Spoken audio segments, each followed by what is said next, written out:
donc du coup, le jeu, il a une double fonction.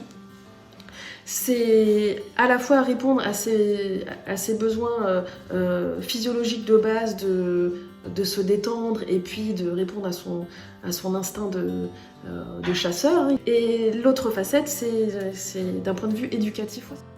C'est sûr que si on laisse l'enfant avoir des comportements qui sont des comportements d'enfant, je le répète, l'enfant ne pense pas à mal, il ne sait pas ce qui est mal. Quand il arrive au monde, il fait ce qu'il peut. Et le chien, pareil, lui, il se démène comme il peut dans cet environnement-là. Quels sont les motifs qui amènent des propriétaires de chiens à consulter un comportementaliste ? On peut en avoir différentes sortes. On peut avoir, par exemple, de l'agressivité. Qu'est-ce que tu appelles justement une alimentation de qualité et naturelle ? Parce que, parenthèse, mais tu vois, on parle de croquettes, on parle de pâté, on parle de rations ménagères, de barf, voilà. Qu'est-ce qui est le mieux ou le moins bien ? Si maintenant on sectorise un peu notre conversation, si maintenant on parle que de croquettes, d'accord, après on parlera du reste, mais en tout cas la croquette c'est quand même quelque chose qui est ancré. Et tu vois, par rapport au fait qu'on doit sortir le chien, un petit partage là-dessus, parce que beaucoup de gens me disent c'est une contrainte, c'est chiant. Alors c'est vrai aussi, faut prévoir quand on part en vacances la garde du chien éventuelle. C'est vrai que moi, ayant beaucoup vécu sans jardin, donc c'était promenade obligatoire, promenade 3 fois par jour, plus ou moins grande et tout ça, mais en fait, moi j'ai envie de dire, transformons les contraintes en chance par rapport à tout ce que je viens de vous dire. En kinésiologie, on va avoir une vingtaine de rééquilibrages différents. Et en fait, on va aller interroger le corps de l'animal, donc ce fameux mouvement respiratoire primaire, pour savoir de quel rééquilibrage en particulier l'animal va avoir besoin. Donc le chien va avoir besoin. Mais en fait, ce qui est intéressant, c'est qu'avec la kinésiologie, on a des informations sur le corps, mais aussi sur des événements émotionnels. Et donc, du coup, comment ça se passe quand on se connecte à un animal ? On va avoir des ressentis à l'intérieur de nous qui peuvent être des ressentis de formes multiples, mais à la fin, à force de le travailler, c'est comme si tu étais dans un rêve.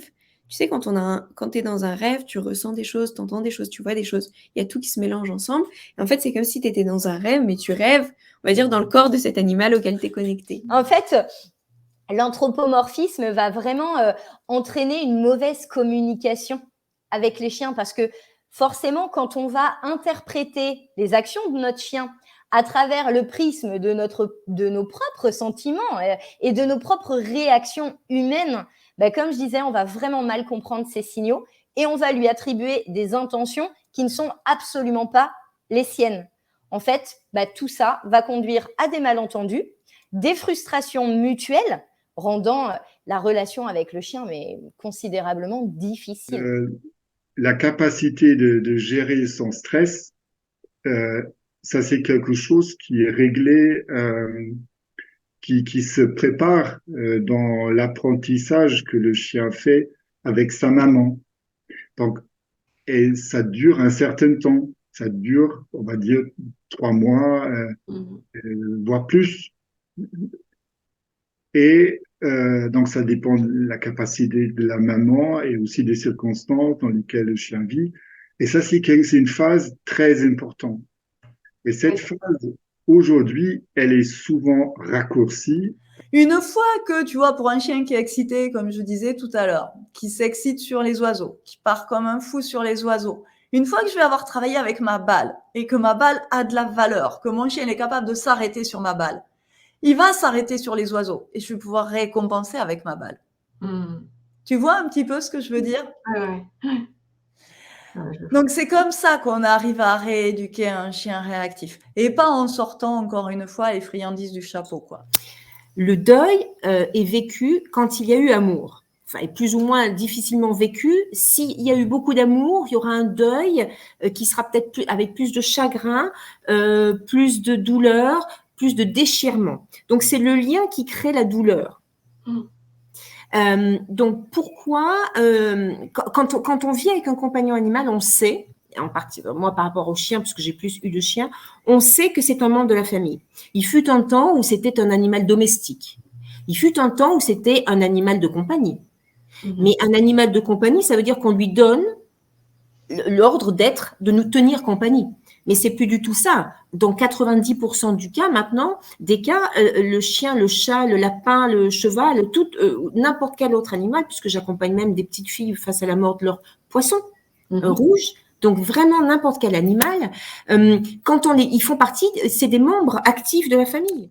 Alors, les questions les plus fréquentes qu'on va rencontrer sur les huiles essentielles, finalement, et ce qu'on peut entendre, c'est « Oh là là, mais les huiles essentielles, mais ça serait pas dangereux ?» Deuxièmement, ça peut être « Mais est-ce que c'est vraiment efficace ?» Et puis, comment on va les utiliser et puis pourquoi faire? Voilà, donc c'est 4 questions auxquelles on va pouvoir répondre ensemble pendant cet atelier pour que ça soit vraiment concret pour vous. Mais c'est important, je pense, effectivement, de connaître la race et les spécificités, parce que effectivement, ça fait partie de la prévention. À mon avis, c'est la première question qu'il faudrait se poser quand on veut adopter. Alors, si vous allez adopter dans une asso, on vous dira, bah oui, ok, tel chien correspond au temps que vous avez à lui donner et au caractère que vous voulez. Mais si, par exemple, vous partez sur un malinois, je veux un malinois, mais que vous n'êtes pas là de la journée et que le chien s'ennuie, et forcément, il va détruire. Donc là, on peut voir, là, je travaille avec 2 chiens. C'est vraiment installer cet état méditatif, ouvrir un espace qui vient du cœur aussi pour les inviter, en fait, avec nous. Et ils choisissent la distance à laquelle ils veulent recevoir l'énergie. Et souvent, la séance, elle peut durer, on va dire, entre soit une demi-heure et 1 heure. C'est eux qui choisissent. Et pendant la séance, ils bougent. Ils vont venir peut-être s'asseoir et me montrer une douleur. Donc parfois, j'ai des chiens qui s'assoient, ils ont une douleur au niveau du dos. Ils montrent le dos. J'ai un cheval qui va pouvoir tourner au niveau de l'arrière-train et me montrer où est-ce qu'il a mal. Les chevaux, parfois, ils font des grands mouvements de tête. Il te désigne carrément une jambe pour te dire j'ai mal là, pose les mains. Donc à ce moment-là, si j'ai l'autorisation de poser les mains, je les pose. Mais là, tu vois, les 2 chiens, ils décident, là ce sont les miens, ils décident de pas recevoir de contact en fait, et l'énergie passe tout à fait. On a 5 grands besoins. C'est sous forme de pyramide. Il faut bien savoir que il faut d'abord combler les besoins qui sont au bas de la pyramide. En gros, c'est les besoins les plus importants, les besoins primaires. Et plus on monte dans la pyramide, plus on va vers des besoins secondaires. Le but étant que tous les besoins de cette pyramide soient comblés, mais d'abord, on passe étage par étage, d'abord du haut vers le bas. Alors, en sachant que ces besoins-là, ce sont les mêmes pour les humains. C'est là, oui. Après, quand on va aller dans le détail, il y en a qui peuvent un petit peu changer. Voilà. Donc, on va voir d'abord les besoins physiologiques.